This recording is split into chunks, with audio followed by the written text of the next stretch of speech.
The second intervention that we did was something called the GEMS project. This was an obesity prevention project for 8-year-old African American girls. The National Heart, Lung, and Blood Institute prioritized this group for attention. We designed, our GEMS project was a combination of a summer camp, but it was an at-home, it was not an overnight summer camp, it was a day camp experience, followed by it was a 4-week summer camp, followed by an 8-week internet intervention, a web-based internet intervention. The web-based activity had the storyline. Web-based internet intervention. The web-based activity had the storyline was that there were three young ladies who had just finished a summer camp and were trying to find out how to apply what they learned in summer camp to their experiences at home. So they learned about goal setting, they learned about problem solving, they learned about recipes, and now that they're home, how can they apply what they learned during summer camp at home? We only did a pilot study. We had 35 participating children, and what we showed was that we did get some dietary change, we didn't get any physical activity change, but with 35, we got no confidence in the statistics. Colleagues, however, took our idea. One of my former postdocs took the girl web-based intervention and implemented it as a separate standalone intervention, so without the summer day camp. We also had a parent website, so this was without the parent website, and she showed that the website alone changed fruit and vegetable consumption by the participating girls. Another former postdoc of mine took the parent website, did a project called Family Eats, and in fact showed that she could change parenting practices by kids playing that website. So it looks like there's promise here. We haven't done anything more with this, but there's a lot of things that could be done.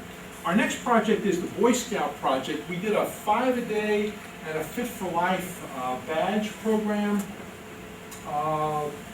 There were parallel Boy Scout troop meeting activities that were done in the troops, and there was an internet intervention in the evenings. It was a 9-week intervention.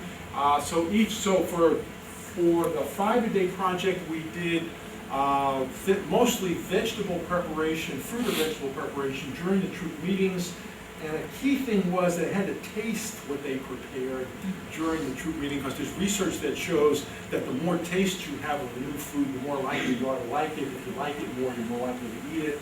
So 9 different recipes were prepared. In the Fit for Life project, we had, we're trying to promote physical activity. This is targeted, Boy Scouts are 10 to 14 years of age. Most of them are 10 to 12 years of age. Boys that age are enthralled by sports, particularly the professional sports. So we took lots of professional sport activities and we did the training activities. So if you're going to be a really good basketball player, here are some of the things that you need, the skills that you need to be a good basketball player. If you're going to be a really good football player, here are some of the skills that you need. And we built those skills into troop-based activities that they did for about half an hour during the troop meeting. And then they came back. In the evenings for that week, we had a website. The website had, just happened to have Boy Scout characters that were trying to change their corresponding behavior, fruit and vegetables for the 5-a-day badge, physical activity for the Fit for Life badge. And they faced barriers in trying to change those behaviors. Those barriers that they faced just happened to be the ones that Boy Scouts in a previous project told us they faced themselves.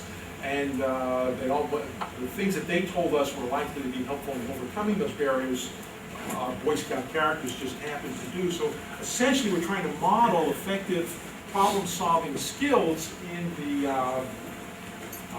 the web-based program. So the Fit for Life Boy Scout badge, we showed that we increased physical activity by 12 minutes of light physical activity per day. We didn't get any moderate or vigorous physical activity. We got a decrease of 12 minutes of sedentary behavior, but it occurred we did the intervention in two ways. The changes occurred in the spring intervention, but not in the fall intervention. We're not too sure why that happened. So this is the dyad game. One of the components of the dyad game is this is what counts as a fruit. So you would think that's silly. Everybody knows what counts as a fruit. When you talk to the children, however, you find that they think that cherry Kool-Aid counts because the word cherry is in there. Or they think that apple pie counts because apple is in there. You wouldn't want kids to set goals to eat more apple pie, not as part of a healthier behavior kind of project. So we introduced a game like this. The target of the game is, so these boxes have pictures of fruits or fruit-like products. So apples and apple pie, cherries and cherry Kool-Aid. And the player controls this character and controls whether they make a selection of that or not. If they select the right thing, we get a Super Mario kind of effect where that star comes up and you get that reverberating sound. If they make the wrong selection, the X goes up. To win this game, you've got to make 20 correct selections in 3 minutes. Our alpha testing on this game showed that it took 7 tries to pass this game.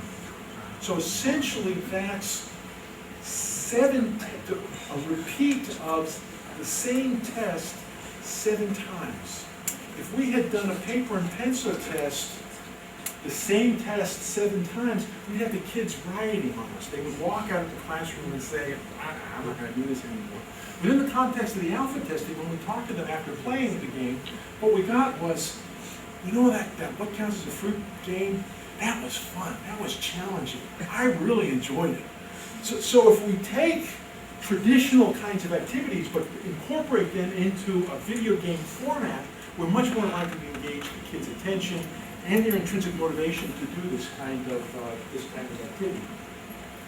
This is the game that we used to identify solutions. So the rocket ship, this is an old game that we just adapted to our use.